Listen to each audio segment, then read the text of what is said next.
باللہ من الشیطان الرجیم بسم اللہ الرحمن الرحیم وَإِذَا الْقُبُورُ بُعْثِرَتْ صدق اللہ العظیم اللہم صلی علی سیدنا و مولانا محمد وعلی آل سیدنا و اصحاب سیدنا و مولانا محمد وبارک وسلم وسلم علیہ۔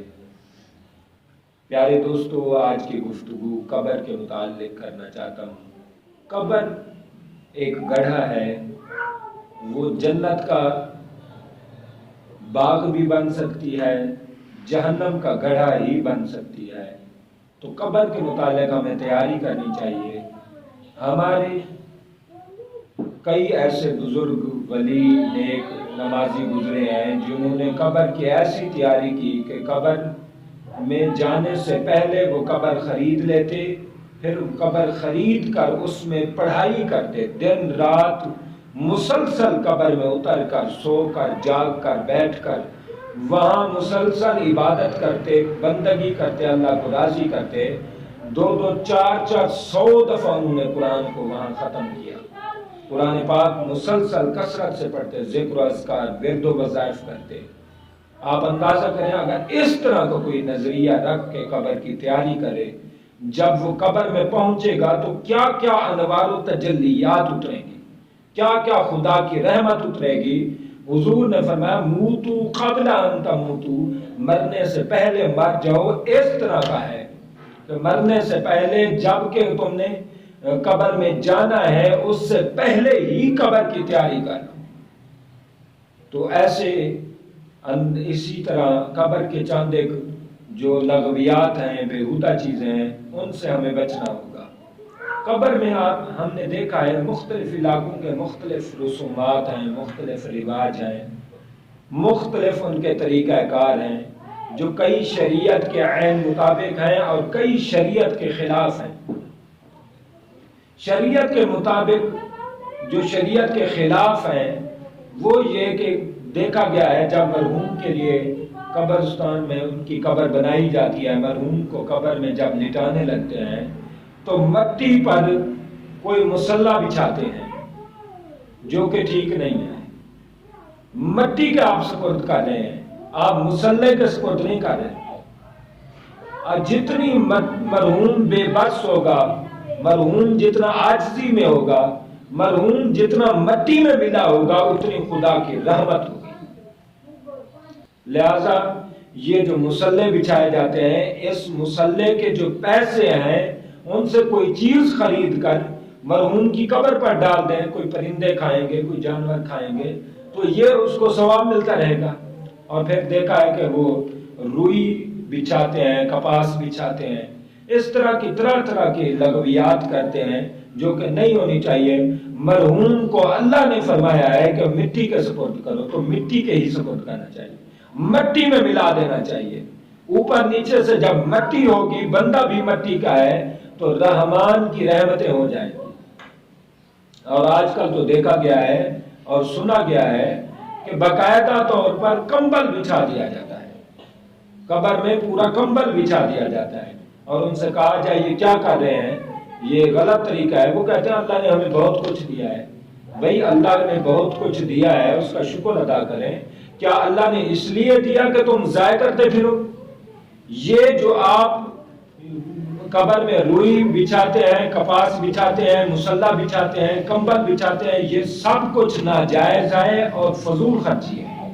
ان المبذرین کانوا اخوان الشیطان، اخوان الشیاطین، فرمایا یہ شیطان کے بھائی ہوتے ہیں جو اس طرح کی فضول خرچی کرتے ہیں۔ فضول خرچی سے ہمیں بچنا چاہیے۔ اور پھر قبر پکی بناتے ہیں۔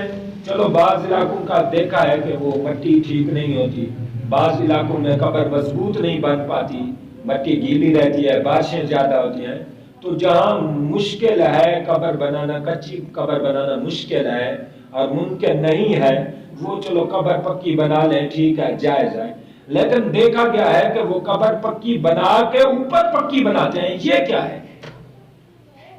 اوپر پکی بنانا، قبر اوپر پکی بنانا پورے پاکستان کا مرض ہو چکا ہے، بیماری ہو چکی ہے۔ لوگ اس کو نیکی سمجھتے ہیں اور لوگ اس کو اچھا فعل سمجھتے ہیں، اچھا کام سمجھتے ہیں، یقیناً یہ کوئی اچھا کام نہیں ہے۔ میرے حضور نے فرمایا قبر پر بیٹھو بھی نہ، جس قبر پر بیٹھنا نہیں ہے، حضور نے فرمایا جس قبر پر تم بیٹھتے ہو اس مرحوم کو زندہ کی طرح تکلیف ہوتی ہے۔ تو یہ حدیث جب تم قبر بنانے لگتے ہو، یہ حدیث کہاں جاتی ہے؟ یہ حدیث جو بار بار سنی ہوئی ہے، ہر ایک کو پتہ ہے۔ تو جب اتنی آپ اینٹیں 500 1000 اینٹیں اوپر چڑھا دیتے ہیں اور پکی کرتے ہیں، سیمنٹ سے پکی کر دیتے ہیں، یہ اتنا بوجھ قیامت تک مرحوم کے سر پر تم نے رکھ دیا ہے، یہ کون سی آپ نے بھلا کیا ہے؟ یہ کون سا اس کے ساتھ تم نے فائدہ کیا ہے؟ کون سا اس کو اجر و ثواب پہنچایا ہے؟ شریعت کے خلاف کام کریں اور سمجھیں یہ ثواب ہو رہا ہے، یہ کون سا ثواب ہے؟ لہذا پاکستان میں آپ شہر ہیں یا باہر ہیں، دیہاتوں میں، گاؤں میں، جہاں بھی چلے جاؤ یہ بیماری پھیل چکی ہے۔ جس کسی کی قبر دیکھ پکی ہیں، اور بعض پکی بناتی ہیں سیمنٹ سے، بعض بالکل ٹائلز لگواتے ہیں، سنگ مرمر لگواتے ہیں اور سمجھتے ہیں کہ نیکی ہے۔ توبہ توبہ استغفر اللہ، یہ کون سی نیکی ہے؟ آپ قبر کے متعلق آقا علیہ الصلوۃ والسلام نے فرمایا میری امت قبروں کے متعلق بہت جھنجھوڑی جائے گی، پریشان کی جائے گی۔ وہ یہ ہے کہ قبر کے اندر کے معاملات اور قبر کے باہر کے معاملات سب پریشان کرو۔ اور پھر جب قبر بنا لی جاتی ہے پھر وہ اگربتی لگاتے ہیں۔ بھائی اگربتی کیوں لگاتے ہو؟ اگربتی آگ سے بنی ہے، آگ لگا رہے ہیں، مرحوم کی قبر پہ آگ لگا رہے ہیں۔ کون دماغ کہاں چلا گیا تمہارا؟ عقل کام نہیں کرتی، خود آگ تیلی لگا رہے ہو۔ مرحوم تمہارے اور ہمارے پھولوں کے لائق ہیں، مرحوم تمہارے اور ہمارے اللہ کی رحمتوں کے لائق ہیں، آگ کے لائق کافر ہیں۔ تو کافروں جیسا آپ کیوں کام کرتے ہیں اپنے مرحومین قبر پر؟ یہ نہیں ہونا چاہیے۔ اور دوسرا یہ ہے مرحوم کے لیے اصالہ ثواب کثرت سے کریں، وہ ڈوبنے والے کی طرح ہوتا ہے۔ قبر والے کے قبر پہ آپ بیٹھ جائیں، حضور نے فرمایا رشتہ داروں کو اتنی دیر بیٹھنا چاہیے جتنی دیر میں ایک اونٹ ذبح کیا جاتا ہے اور اس اونٹ کا گوشت کاٹ کر بنا کر تقسیم کیا جاتا ہے۔ یعنی اس کا منیمم میکسیمم اگر آپ اندازہ لگائیں اس کا، یعنی پورے پروسیس کا، تو تقریباً 3-4 گھنٹے بنتے ہیں، جس میں آدمی اونٹ کو ذبح کرے۔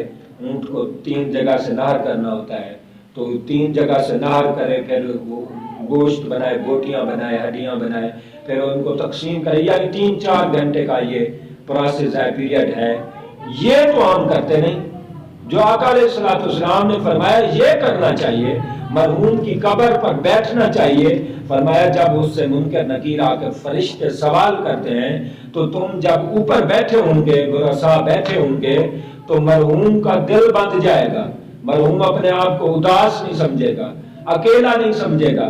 جب تم قبر پہ بیٹھے ہو اور اللہ اللہ کر رہے ہو، پڑھائی کر رہے ہو، تو کتنی جنت کا باغ بن جائے گی۔ مرحوم کی سوال اور جواب میں کتنی تخفیف ہوگی، آسانی ہوگی، کتنی مدد ملے گی۔ یہ تو ہم نے پاکستان میں کہیں نہیں یہ دیکھا کہ ورثاء 3-4 گھنٹے بیٹھ جائیں، بلکہ لپی بکی مٹی پاندے، پرت نہیں پاندے پھیرا، ایک دفعہ سارے مٹی ڈال لیتے ہیں، سارے تدفین کر لیتے ہیں، پھر وہ کہیں ملتے ہی نہیں، پھر مرحوم کی قبر پہ جاتے ہی نہیں۔ مرحومین کی قبر پہ کثرت سے جایا کریں، کثرت سے اصالہ ثواب کیا کریں۔ اور یہ جو ہم نے دیکھا ہے کئی علاقوں کا رواج ہے کہ قبر جب بن جاتی ہے پھر وہ حفاظ کرام کو بٹھا دیتے ہیں، وہ لوگوں کو بٹھا دیتے ہیں کہ یہاں پڑھائی کریں، 24 گھنٹے یہاں دن رات پڑھائی کریں۔ یہ بھی ٹھیک طریقہ نہیں ہے، آپ خود پڑھائی کریں۔ ہمارے جاننے والے ہیں، وہ قبر پر پڑھائی کرنے والا ایک گروہ تھا، وہ ایک جماعت تھی 10 آدمیوں کی، قافلہ تھا۔ وہ جہاں بھی کوئی مرحومین کی قبر بنتی وہ پہنچ جاتے اور مسلسل 3-4 دن 5-6 دن پڑھائی کرتے۔ تو وہ جو پڑھائی کرتے تھے ان پڑھائی کرنے والوں میں سے ایک کی فوتگی ہونے لگی، وہ فوت ہونے لگا۔ اس نے کہا بھائی میری قبر پر پڑھائی والے نہ بٹھائیں۔